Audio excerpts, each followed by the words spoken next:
No బాల్తో big life cut చేస్తే 40 బంతుల్లోనే పంజాబ్కి mental ఎక్కించిన Kateramma కొడుకు ఐపీఎల్ 2025లో పంజాబ్ కింగ్స్తో జరిగిన 27వ మ్యాచ్లో భారీ స్కోర్ను ఛేదించే క్రమంలో సన్ రైజర్స్ హైదరాబాద్ విధ్వంస ఓపెనర్ అభిషేక్ శర్మ అద్భుతమైన సెంచరీ సాధించాడు. పంజాబ్ కింగ్స్ పై అభిషేక్ కేవలం 40 బంతుల్లోనే సెంచరీ సాధించి సంచలనం సృష్టించాడు. కెరీర్లో తొలి సెంచరీ. ఈ సమయంలో 7వ ఓవర్లో అభిషేక్ శర్మ 19 బంతుల్లో అర్ధశతకం సాధించాడు. ఈ సీజన్లో ఇది అతని తొలి అర్ధ సెంచరీ. దీనికి ముందు ఈ సీజన్లోని మొదటి 5 మ్యాచ్లలో విఫలమయ్యాడు.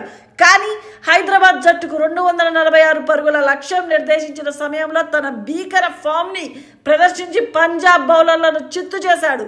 ఈ ఎడమ చేత వాటం బ్యాట్స్మెన్ కేవలం 40 బంతుల్లో 6 సిక్సర్లు 11 ఫోర్లు సహాయంతో ఐపీఎల్లో తన తొలి సెంచరీని పూర్తి చేశాడు.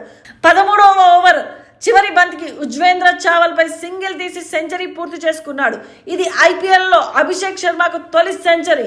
ఈ సీజన్లో 5 ఇన్నింగ్స్లలో అతను 51 పరుగులు మాత్రమే చేయగలిగాడు.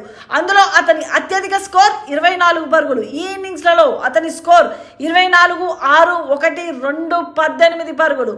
అతని జట్టు నుంచి తొలగించాలంటే విమర్శలు కురిపించారు. కానీ పంజాబ్ పై ఈ బ్యాట్స్మెన్ క్లిష్ట పరిస్థితుల్లో అద్భుతమైన ఇన్నింగ్స్ ఆడి విమర్శకుల నోళ్లు మోయించాడు.